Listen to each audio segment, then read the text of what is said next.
ओम शांति। बाप दादा हर बार अपने बच्चों से अलग अलग स्वरूप से मिलन मनाते हैं। तो आज बाप दादा समा बनकर अपने परवानों को देख रहे थे। तो आज बाबा दो प्रकार के परवानों की बात करते हैं।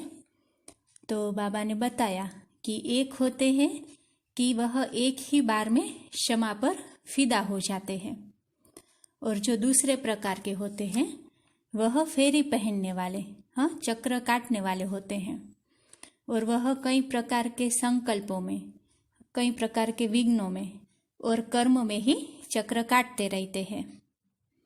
फिर बाबा ने जो संपूर्ण परवाने होते हैं उसके बारे में बताया कि वह साहस से समा पर एक ही बार में फिदा हो जाएंगे, स्नेही हो जाते हैं, समीप हो जाते हैं और सर्व संबंध एक बाप के साथ ही वह रखते हैं। तो आज बाप दादा अपने बच्चों को देख रहे थे कि कहाँ तक परवाने बने हैं। फिर बाबा ने संपूर्ण समर्पण किसको कहते हैं उसके बारे में भी बताया। तो बाबा ने कहा कि संपूर्ण समर्पण उसको कहते हैं जो तन, मन, धन, संबंध और समय सब में अर्पण। फिर बाबा ने बताया कि तन और धन को श्रीमत से यूज करना सहज होता है, लेकिन जो मन सिवाय श्रीमत के एक संकल्प भी उत्पन्न न करे।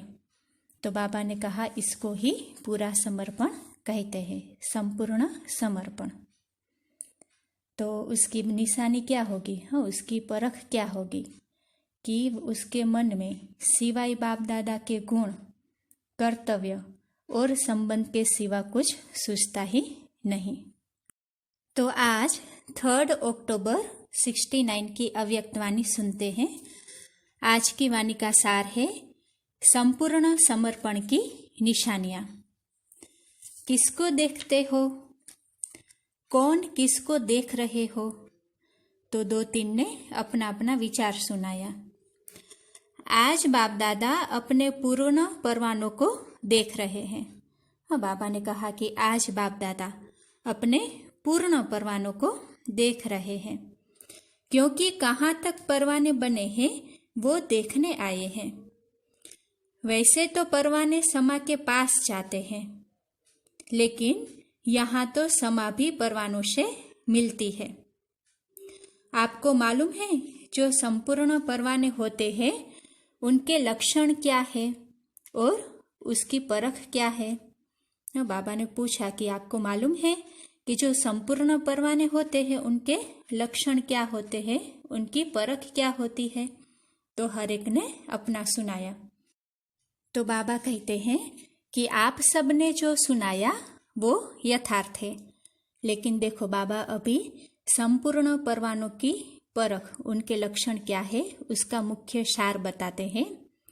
तो बाबा कहते हैं मुख्य सार तो यही निकला कि जो परवाने होंगे वो एक तो समा के स्नेही होंगे, समीप होंगे और सर्व संबंध उस एक के साथ ही होंगे। बाबा कहते हैं कि जो संपूर्ण परवाने हैं वो एक तो समा के स्नेही होंगे, फिर समीप होंगे और सर्व संबंध उस एक के साथ ही होंगे। तो सर्व संबंध, स्नेही, समीप और साहस।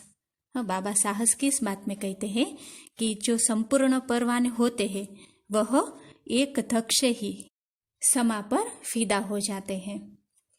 जो संपूर्ण परवाने होते हैं उनमें यह चारों ही बातें देखने में आती हैं। तो आप सबको यहाँ भट्ठी में किस लिए बुलाया है? जो यह 4 बातें सुनाई है वो चारों ही बातें अपने संपूर्ण परसेंटेज में धारण करनी है। 1% भी कम नहीं होनी चाहिए।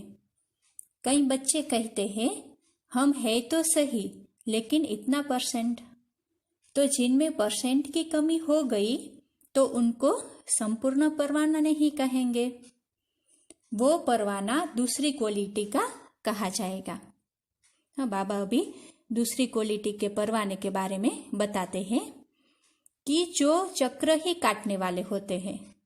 हाँ, तो एक होते हैं शीघ्र एक ही बार में समा पर फिदा होने वाले, और जो दूसरे होते हैं वह सोच समझकर कदम उठाने वाले होते हैं। तो जो सोच समझकर कदम उठाते रहेंगे उनको कहेंगे फेरी पहनने वाले, चक्र काटने वाले परवाने। तो दूसरी क्वालिटी वाले परवाने कई प्रकार के संकल्पों में, विघ्नों और कर्मों में ही चक्र काटते रहते हैं। बाबा ने अभी दूसरे प्रकार के परवानों के बारे में बताया कि वह सोच समझकर कदम उठाते हैं, तो वह उसको कहेंगे कि फेरी पहनने वाले हैं, चक्र काटने वाले हैं। वह हमेशा संकल्पों में, विघ्न और कर्म में ही चक्र काटते रहते हैं। तो आज पांडव सेना को भट्ठी में बुलाया है। कहीं पर भी कोई फैक्ट्री होती है तो जो बढ़िया फैक्ट्री होती है उसकी छाप लगती है। अगर उस फैक्ट्री की छाप नहीं होती है तो वो चीज इतनी नहीं चलती है। इसी रीति आप भी जो भट्ठी में आए हो तो यहाँ भी छाप लगाने के लिए आए हो। ट्रेडमार्क होता है ना, आप फिर कौन सी छाप लगवाने के लिए आए हो?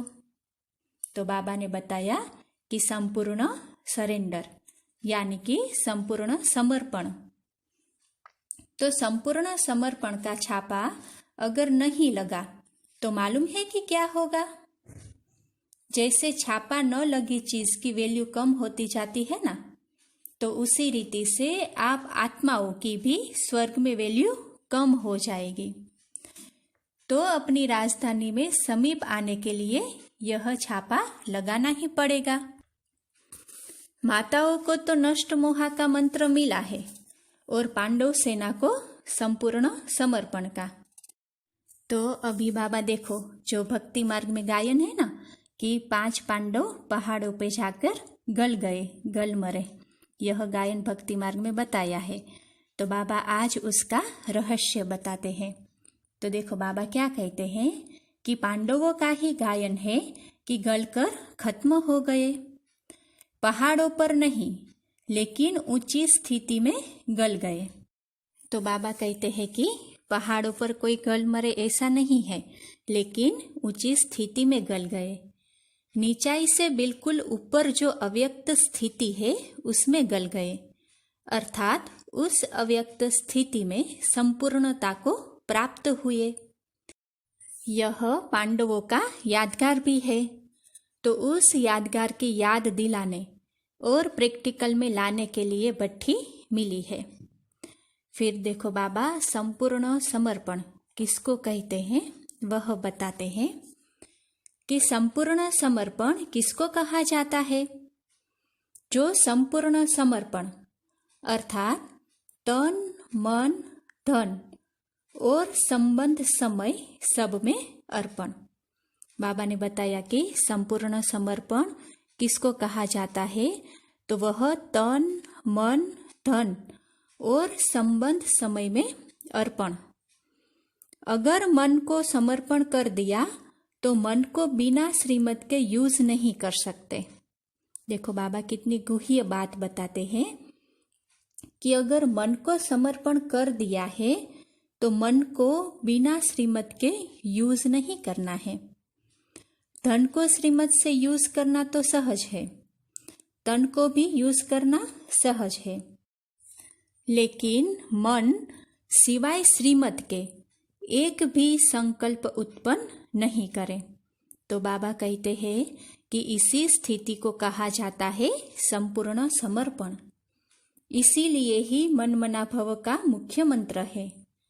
अगर मन संपूर्ण समर्पण है तो तन, मन, धन, समय और संबंध शीघ्र ही उस तरफ लग जाते हैं।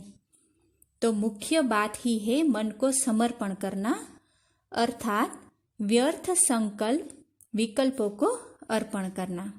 बाबा ने मन के समर्पण की परिभाषा भी बताई कि मन को समर्पण करना अर्थात जो व्यर्थ संकल्प है, जो व्यर्थ विकल्प है, उसको समर्पण करना। वो ही परख है संपूर्ण परवाने की। फिर दूसरी परख भी बताते हैं कि संपूर्ण समर्पण वालों को मन में शिवाय उनके यानी कि बाप दादा के, हाँ, कि संपूर्ण समर्पण वालों के मन में शिवाय बाप दादा के गुण, कर्तव्य और संबंध के सिवाय और कुछ सूझता ही नहीं। तो अब बताओ कि ऐसा छापा लगा हुआ है।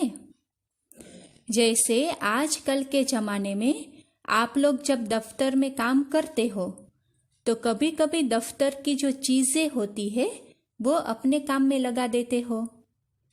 इसी रीति जो आपने समर्पण कर दिया तो वह आपकी चीज नहीं रही, जिनको दिया उनकी हुई ना। बाबा कहते हैं कि देखो कि जो एक बार समर्पण कर दिया किसी को तो वह चीज फिर अपनी नहीं रहती है, वह जिसको दिया है उनकी हो जाती है। तो उनकी चीज को आप अपने कार्य में यूज नहीं कर सकते हो, लेकिन संस्कार होने के कारण कभी कभी श्रीमत के साथ मनमत, देह अभिमान पने की मत और शूद्र पने की मत कहीं कहीं यूज कर लेते हो। इसीलिए ही कर्मातीत अवस्था व अव्यक्त स्थिति सदा एक रस नहीं रहती है। तो बाबा देखो कितनी गुह्य बात बताते हैं कि कर्मातीत अवस्था व अव्यक्त स्थिति सदा एक रस क्यों नहीं रहती है।